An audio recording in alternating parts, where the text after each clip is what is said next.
You don't begin your life as a warrior with strength. You begin it with blood. Not the kind spilled on battlefields, but the kind that leaks silently inside you. The kind you hide behind polite smiles and half-lived days. Before any blade is drawn, before any enemy appears, you face the first and most unforgiving adversary, yourself. And in that confrontation, something inside you bleeds. There is a wound every man carries, a fracture between who he pretends to be and who he knows he could become. You feel it when you hesitate, when you make promises you don't keep, when you betray yourself in small, quiet ways. That slow internal bleeding is the true price of avoiding your own depths. It happens not with violence, but with softness, with delay, with excuses. It's the soundless collapse of a man who knows he's drifting, yet keeps pretending he isn't. Musashi's early years were not the myth you admire. He wasn't a polished swordsman or a serene monk walking in poetic stillness. He was wild, angry, reckless, undisciplined, a storm of instinct and rage crashing into the world without direction. He wandered like a beast, searching for shape, fighting not because he was noble, but because it was the only language he understood.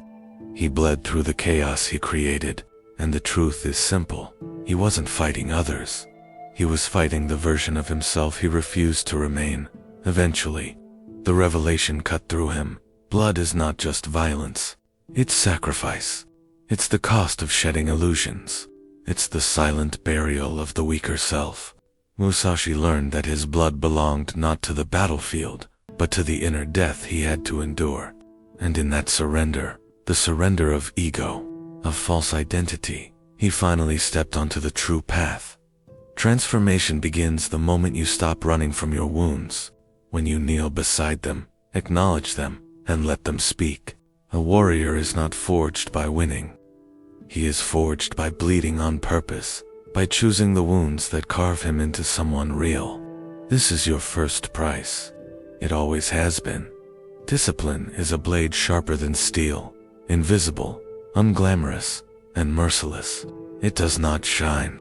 It does not praise you. It simply waits to see if you'll endure its edge.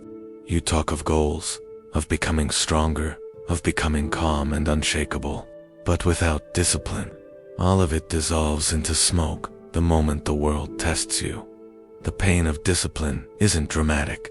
It's the quiet grind in the dark, when no one is watching. It's waking up to the same repetition, the same resistance, the same voice whispering that you've done enough. Rest a little, skip today. Most men break before any enemy appears, because they lose the battle against their own comfort. They quit long before they ever face a true opponent. Musashi understood this pain intimately. After the chaos of his early life, he walked into solitude, not for peace, but for sharpening. He trained alone against wind and stone, against hunger and exhaustion, against the endless weight of time. He refused to settle, refused to soften, refused to belong to anything that would make him complacent. His training was not a schedule. It was a vow, and he paid it every day. Eventually came the revelation that discipline is not about perfection. It is about endurance, the willingness to return to the path even when your mind fractures and your body begs to stop. Discipline is the slow death of weakness through relentless repetition, the breaking and reforging of your own will, and then the transformation emerges quietly. Discipline becomes liberation. The chains you once resisted become the structure that steadies you. The world grows loud and chaotic, but you remain still, anchored by the iron you shaped within yourself. This is how a man becomes unshakable, not through talent, but through devotion to the path no one sees. Honor is the heaviest thing a man can carry, not because others demand it, but because it condemns you to face yourself without turning away. In a world drowning in noise, promises have grown cheap. Words are thrown like dust into the wind. Men trade integrity for comfort, for approval, for the illusion of belonging. They betray themselves long before they betray others. But honor lives in the private chambers of your soul. It is the code you carry when no one is watching. It's the quiet judgment you pass on yourself in the late hours when everything is still. It's the question that burns. Did you stand by what you know is true? Or did you fold for convenience? Musashi understood this in a way few men ever do. He did not kneel to status. He didn't seek the favor of nobles or the approval of crowds. He refused false masters and hollow glory. His honor wasn't a badge presented to the world. It was an inner alignment, a refusal to become anything that violated his own code, even when the world demanded compliance. He walked alone. The revelation comes when you realize that honor has nothing to do with reputation. Reputation is the story others tell about you. Honor is the story you tell yourself, and you cannot lie to the man in the mirror. You can deceive the world, but you cannot deceive your own gaze. Transformation arrives the moment you choose self-honesty over acceptance, when you choose alignment over popularity, when you choose to walk alone rather than betray the values you know you must protect. Honor is not given, it is carried, and it grows heavier the more you respect it. There is a path few men ever walk, narrow, merciless, illuminated only by the fire you kindle inside. It does not offer comfort. It does not promise applause. It demands sacrifice, clarity, and a willingness to stand alone. This is the path where blood, discipline, and honor converge into something unbreakable. But there is pain along this road that most cannot endure. The loneliness of walking away from what once defined you. The sacrifices that strip away false friendships. The late nights where doubt eats quietly at the edges of your mind, asking if the struggle is worth it. The pruning of your own life, removing everything that weakens your direction, even when it hurts. Musashi's later years reveal this truth. After decades of duels, he turned inward. He pursued mastery, not of the sword, but of spirit, art, and observation. His path didn't end. It deepened. He discovered that the true warrior's journey is not to conquer enemies, but to dissolve illusions, to see clearly, to live deliberately, to move in alignment with something larger than survival.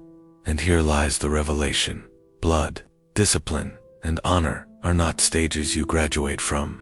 They are eternal companions. They walk beside you every day, shaping you into a man who cannot be corrupted, cannot be seduced, cannot be bent off course. Together, they form the spine of a life that means something. Transformation begins when you understand that the path is not about becoming Musashi. It's about becoming the version of yourself that stands firm in truth, even when the world tries to pull you away. There comes a moment when every man stands at a spiritual cliff, sensing that something inside him must end, not tomorrow, not eventually. Now, you feel it, the weight of habits that weaken you, identities that cage you, fears that rot you from within. You know you cannot carry them into the life you claim to seek. Something must die for you to live. The pain arises from the decay that grows when you refuse this death. Every day you delay, another piece of you decomposes. You cling to old comforts, old lies, old versions of yourself that have long expired. You fear the void, yet the void is the only place where rebirth is possible. No man awakens without first burning what keeps him asleep. Musashi understood this at the end of his life. In the Book of the Void, he abandoned even technique, even identity. He released everything he once relied on, skill, reputation, form, to touch a reality beyond ego. He stepped into the emptiness willingly, because he knew that only through this inner death could pure clarity emerge. The revelation is stark and unforgiving. Freedom demands sacrifice. To transform, you must bury the man who clings to comfort, who negotiates with fear, who chooses weakness out of habit. The temporary must burn for the eternal to rise. Now you stand at your own threshold. The path of blood, discipline, and honor doesn't ask you to be fearless. It asks you to be willing to shed the old self, willing to enter the quiet fire, willing to walk without applause, without guarantees, without illusion. This is not motivation. This is awakening.